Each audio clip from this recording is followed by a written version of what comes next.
Happy New Year, everyone, and welcome to 2025. As you know, Donald Trump, Elon Musk, and Vivek Ramaswamy will be taking power this year, and essentially they're calling the shots. And the shots that they're going to be calling, unfortunately, is going to be hurting the very people that put him in power. And in this video, we'll be talking about low-income voters. Check out this headline here. It says, after backing Trump, low-income voters hope he doesn't slash their benefits. And this is a very, very serious issue because they're going to end up hurting a lot of people. All they talk about is cut, cut, cut, cut, cut. But these people depend on the government to stay afloat. It's just the reality. Let me read a couple descriptions of this. This is from, again, Trump voters in a small town in upstate Pennsylvania. This says here, Morsura said she had been unable to find full-time work in her field and is planning to change her party affiliation to Republican. So the basic idea is like, hey, you know, that Trump guy says he cares about me, right? Even though he's born rich, but you know what? I admire people who are rich because they must understand what's going on. But that's what she's saying. She says she wants to, go Republican. Then she says here, but she also gets anxious when she hears GOP politicians talk about reducing government spending. This is a quote from her. We helped you get into office. Please take care of us. Please don't cut the things that help the most vulnerable, right? That's coming from her. People who voted for Trump who are said, hey, I'm going to be Republican. This is a description of the town they live in. Federal benefits have helped keep residents afloat, and today that safety net is deeply interwoven with daily life. The 8.5 square mile city includes 10 public housing projects. About 60% of the houses in the city are rental properties, and federal housing vouchers help countless families afford rent. Many residents also receive Medicaid and food stamps. So again, these people are dependent on the government. The jobs have left their city, which I completely understand.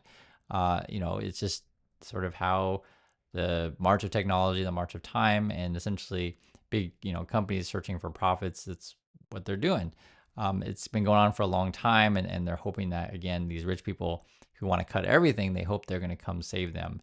I want to show you sort of what these people are saying. This is from Vivek, who is, with Musk in wanting to cut everything, and they're essentially doing that Doge stuff with Trump. Vivek says, this is a 5-alarm fire, and President Trump's vision to dismantle the Department of Education is the first step to fixing it. The federal bureaucracy has wasted boatloads of taxpayer money while impeding the success of our students. The statistics below are downright brutal, and that's on December 30th, 2024. Basically, he wants to cut the Department of Education, thinking that's going to help low-income voters. It's pretty ludicrous, to be perfectly frank. This is my opinion. Like, these people need your support, right? They need your help, but you just want to cut this stuff, and you're saying, oh, if we cut it, it'll be awesome. Now, remember, this is from the point of view of people who were born rich, right? People like Trump, Musk, Vivek, they go to private high schools when they're kids, right? Maybe these days, tuition at these places are going to be $30,000, something like that. And wealthy families around, the country who vote Republican, they're like, you know what? I don't want to pay taxes into the public education system. That's ridiculous because I'm not sending my kids there. I'm sending them to Catholic school. And so they essentially want the government to, give them tax write-offs for that kind of stuff. But the thing is, like, that doesn't really help just regular families living in, say, small town Pennsylvania. There's no, private Catholic school for 30,000, K tuition anywhere in sight, right? You might have some families, I'll just be honest with you, you have some families that are like, you know what? I don't have a college degree. I don't like education. I hate public schools. So I'm going to homeschool my kids, right? And so there's, from their point of view, it's like, I don't want to pay taxes into public ed. I'm going to homeschool my kids. And you have that. And that's not going to help your kids either. I'll just be honest with you guys. And it's deeply, deeply frustrating. Because for me, I don't think I'm saying anything crazy. If you want a better lives for these types of families, ensuring that these kids have equal access to education, I think is really important. But again, Vivek and all their buddies, they're just thinking in terms of like rich people's point of view, right? We're going to send our kids to Catholic school, and why don't you send your kids to Catholic school? That's kind of how they think. So they think, well, I went to Catholic school, just send them. Oh, and it's like, oh yeah, great, that's a good idea, Vivek. I'll just get that $30,000 a year tuition, and drive my kid to school every day. And oh wow, why didn't I think of that? And that's how out of touch these people are. Vivek also says here, The root cause of America's working class struggle is actually the federal government itself. Regulators hurt the very people they're supposed to protect. Downsizing the federal bureaucracy won't just be a civic achievement; it'll be an economic blessing for U.S. workers. And that's the question I pose to you. What regulations, just in your daily life as just a regular person, what regulations are holding you back? I'm curious because from Vivek's point of view, I can tell you what the Musks and the Trumps of Vivek will say. I'll tell you. So like from Musk's point of view, he's like, you know what? I hate those regulations. They just hold me back from making more money. You know, those crazy workers who want higher salaries. That's ludicrous. Like, why does that federal government make me pay, minimum wage? Like, why would I want to pay minimum wage? I want to pay lower wages. That would be awesome. In fact, I want to fire as many American workers as I can and bring in as many, cheaply paid workers from other countries as I possibly can. That's the kind of stuff that Musk would say, or Musk would say, why do those workers, always complain when I don't pay them? Like, I hate it when they complain when I don't pay them, right? Why does the government always on my back? Or why does the government care about, me providing safety equipment for my workers? I hate providing safety equipment for my workers, right? Or Musk might say something like, why does the government, on my back for environmental stuff? It's such a pain. I want to just blast off my rockets in the middle of someone's, neighborhood, drop rockets, whatever, put rocket fuel in the water.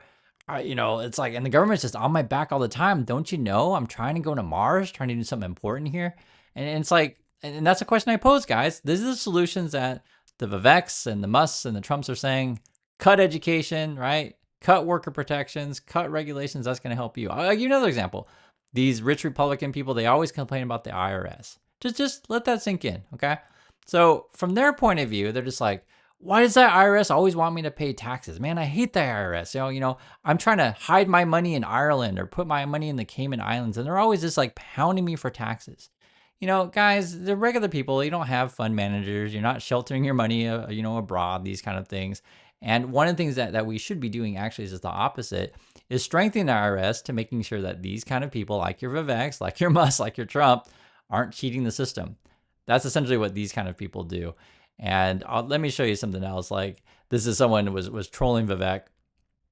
Princess F was saying things you shouldn't ask, right? Never ask a woman her age, never ask a man his salary, and never ask Vivek Ramaswamy how he made his money. And if you're curious, Vivek, it was like a pump and dump thing with stock. He promised he was involved with some sort of biomed company that had some sort of fraudulent thing that didn't work or whatever. And it was basically a pump and dump. And he did it with his mom. So that sort of just shows you what kind of family he came from. But it's pretty similar with Musk's dad. And he has a bunch of moral, we'll just say moral failings. Same with Trump's dad, the same kind of thing. These guys, they come from those kind of families. They don't care about you. And it's sad. And that's why, I just wanted to describe the type of towns and the people that vote for the Trumps and the Musks and the Viveks, right? It's sad. And I know I'm being a little bit mean here, but it's really deeply frustrating. And I understand. Like what I said, I'm explaining to you their point of views, right? These guys who were born rich, their point of views. And the question I'll pose to you is this really basic question. When you think about regular people around you or just average Americans, do you think that they can manage their money well? And do you think they can do, fantastic if we suddenly cut all of the things that they need from the government? That's a question, because literally they're saying, we need Medicaid, we need these rental vouchers, we need food stamps, all this stuff.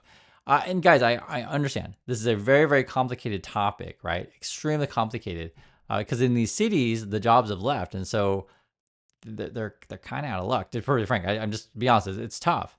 And so, my particular opinion on this stuff is like a lot of these people are probably going to get, probably need to be retrained. And so one of the things we should be doing, like opposite of opposed of cutting education, we should be like figuring out ways to educate people, maybe retrain them to different industries. Because let's say, for example, maybe your job in the past was, making clothes. I just hate to break it to you, like making clothes in USA is it's just not feasible in today's environment. Many of these companies, I'm just using an example of clothes, many of these kind of companies have moved overseas because they can do things a lot cheaper over there, pay someone, $1 or $2 an hour. That's not going to fly in USA. It's just not. And not only that is like, you're voting for the Republicans who like hate minimum wage, right? You must who hate unions, hate minimum wage. And it's just, none of this stuff adds up. It's deeply frustrating. I want to show you some more stuff on this. Here's another example. 54% of US adults say they know at least a fair amount about personal finances, right? So, and I'll let you decide what fair amount means. That means 46%, not so much. And if you break it down by income, this is sort of why the Musks, the Trumps, and the Viveks always talk about, oh yeah, just cut everything because we can manage our money just fine. Upper income people, right? 72% say they know a fair amount about personal finance, right? Middle income 56, lower income 42. So it goes down. So the less money you have, the less say you know that about personal finance. But it gets even worse if you break it down. So here's the questions, right? And I'll just pose these questions to you, and you guys can answer in the comments if you know how to do these kind of things, and just quiz yourself.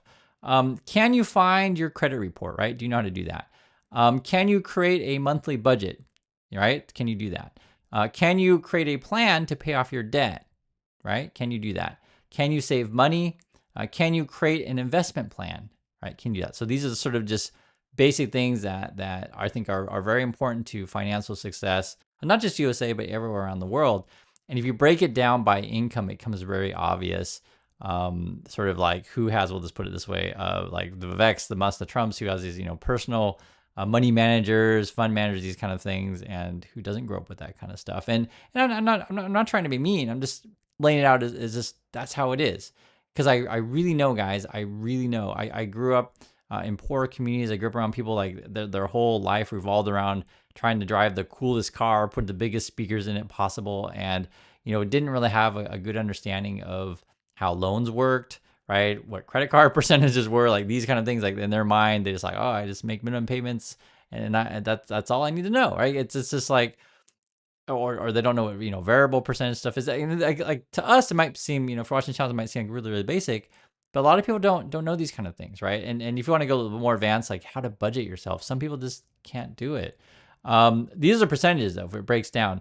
So we'll focus on lower income, just and I know I'm being a little bit mean, but I just want to be honest with you stuff, because if you want to pull yourself out of this sort of bracket, education, guys, education. That's why I'm so irritated when the Musks and the Trumps and the Viveks are always talking about cutting education. It's just I can't express how frustrating it is for me. And they want to cut a bunch of other stuff as well. But if you look at the difference here, and we'll go to far to the right, talking about create an investment plan. Lower income, only 20% say that they're okay doing that. Middle income 26, upper income 45, right? So that you can see these stark differences. Find their credit report, which is a fairly important thing in USA.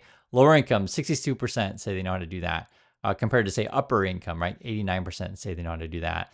And if you understand, like, so we'll just use an example of the Musk and the Trump, these kind of people, they take out so many loans.